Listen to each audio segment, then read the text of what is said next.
간맨 에세이. 쓸모없게 되고 싶은가? 우연한 기회에 한 제1교포 사업가가 자신을 소개하는 유튜브를 잠깐 본 적이 있습니다. 이분은 고1 때 단신으로 미국에 왔고 비장한 각오로 죽도록 공부해서 단 2주 만에 고등학교 전 과정을 마쳤습니다. 그는 그 후 버클리 대학에 들어갔고 졸업 후 고국으로 돌아갔습니다. 그는 19세 때 세웠던 향후 50년의 인생 계획대로 많은 돈을 벌어 2014년 기준으로 일본 최고 부자가 되었습니다. 인상적인 한 가지는 이분은 자신의 삶이 어떤 식으로든 인류에 공헌했으면 하는 것입니다. 그러나 사실은 누구든지 하나님을 모르면 아무리 치열하게 살았어도 하나님의 눈에 그 인생은 무의미합니다. 왜냐하면 그가 보배이신 하나님을 담는 그릇으로 피조된 자신의 창조 목적을 놓쳤기 때문입니다. 아쉽게도 이분은 사업에는 크게 성공했지만 아직 하나님은 모르는 것 같았습니다. 그런데 아침에 읽고 묵상한 아래 말씀에 따르면 거듭난 후에 우리 삶이 어떠한가에 따라 우리 또한 하나님 앞에 쓸모없는 존재로 발견될 가능성이 있다는 것입니다. 오, 그분의 긍휼이 얼마나 필요한지요. 율법으로 의롭게 되려는 여러분은 그리스도에게서 끊어져 쓸모없게 된 것이며 은혜에서 떨어져 나간 것입니다. 갈라디아서 5장 4절. 여러 번역과 그 의미. 신약 성경 회복력이 그리스도에게서 끊어져 쓸모없게 되다로 번역한 카타르게오를 개역 성경은 그냥 끊어지고 라고 번역했습니다. 그러나 다른 역본들은 아무런 효력이 없으며 무용하게 되고 너희는 그리스도로부터 얻은 모든 유익을 빼앗기게 되고 라고 각각 번역했습니다. 참고로 헨리 알포드는 이 단어를 Ye were annihilate from Christ, were cut off from Christ, and thus made void 라고 설명했습니다. 따라서 회복력은 이 모든 방면을 고려하여 그리스도에게서 끊어진 상태를 포함하되 그 결과 그분의 경륜 앞에서 쓸모없게 된 점에 방점을 두어 번역했습니다. 한 신실한 성경교사는 위 카타르게오를 아래와 같이 접붙여진 두 나무를 예로 들어 설명하고 있습니다. 만약 열등한 나무가 우수한 나무에 접붙여지면 열등한 나무는 그 우수한 나무의 부분이 됨으로 인해 모든 유익을 누릴 수 있을 것이다. 그러나 접붙여진 가지가 나중에 우수한 나무로부터 떨어진다고 가정해보라. 이런 경우 열등한 나무는 그 나무에 접붙여짐으로 얻은 모든 유익을 잃게 되는 것이다. 이것이 바울이 5장 4절에서 뜻한 것을 설명해 준다. 그리스도를 믿고 그분 안으로 침례받음으로 우리는 부유한 나무인 그분 안으로 접붙여졌다.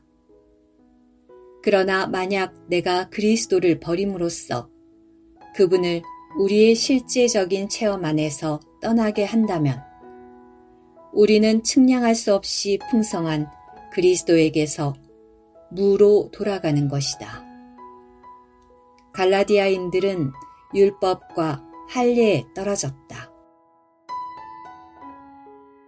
사도 바울의 중심 사상. 적지 않은 믿는 이들에게 그리스도에게서 끊어진다 혹은 쓸모없게 된다는 표현 자체가 다소 낯설 수 있습니다. 또는 이것을 알미니안주의 식으로 구원이 취소된다는 말로 오해할 수도 있습니다. 그러나 바울은 전후 문맥 그 어디에서도 그런 취지의 말을 한 적이 없습니다. 대신에 이 말은 그리스도와 함께 죽고 함께 부활한 우리가 그분을 우리의 인격과 생명으로 삼는 삶을 살아야 함에도 그리스도가 아닌 옛 나를 사는 상태를 그렇게 표현한 것입니다. 만일 어떻게 살든지 죽으면 천국 갈 텐데 뭐가 그리 복잡하냐고 말한다면 그는 갈라디아서에서 바울이 말하고 있는 핵심 요점을 통째로 놓친 것입니다.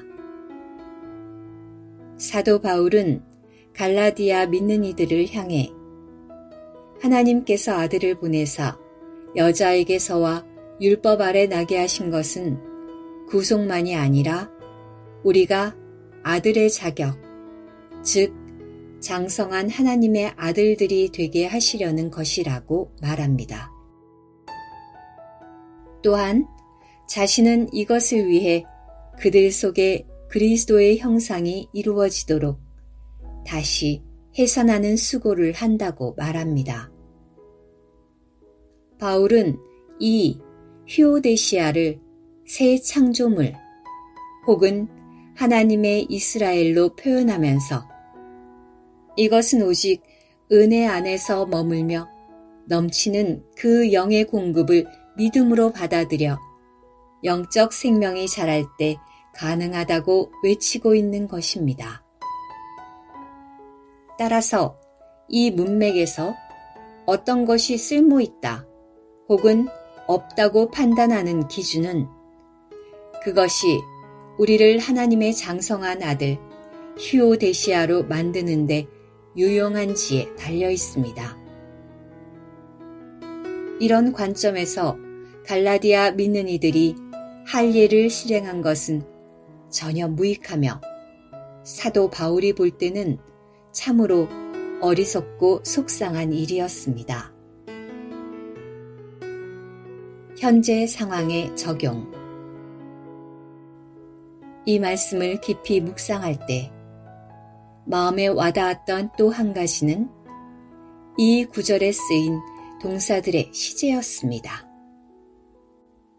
즉, 끊어져 쓸모없게 되다와 떨어져 나가다는 헬라어 시제가 에로이스트인데 대부분의 영어 번역본이 현재 완료로 번역했고 의롭게 되려고 하는은 현재 혹은 현재 진행형으로 번역했습니다.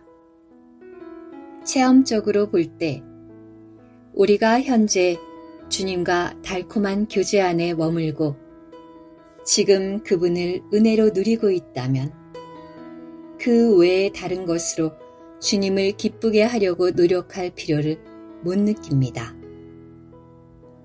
그러나 갈라디아 믿는 이들처럼 일단 은혜에서 떨어지고 그리스도와도 간격이 생기면 그 후에는 그리스도 자신을 대치하는 이런저런 실행들이 조금씩 우리의 마음에 들어와 자리를 차지하게 됩니다.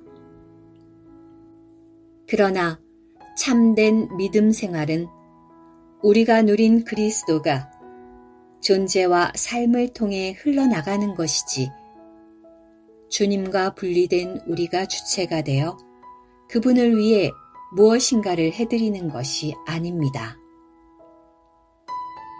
이 두 가지는 겉으로 보기에는 비슷해도 그 근원이 누구인가를 따져보면 확연히 다른 것을 알 수 있습니다. 오직 은혜를 누림으로 우리 안에서 하나님이 증가하시는 것만이 사도 바울이 말한 단체적인 휴오데시아의 출현을 가져올 수 있습니다. 이러한 관점에서 본다면 불신자는 물론이고 적지 않은 믿는 이들조차 그리스도에게서 끊어져 쓸모없는 시간을 살고 있을 수 있고 그러한 자신의 상태를 깨닫지 못할 수 있습니다. 사도 바울은 말합니다. 시간을 아끼십시오. 왜냐하면 때가 악하기 때문입니다. 주님의 뜻이 무엇인지 깨달으십시오. 에베소서 5장 16절 17절. 오 주 예수님, 그리스도에게서 끊어져 쓸모없게 된 모든 이들을 깨워 주옵소서. 주님의 뜻을 알게 하소서. 아멘.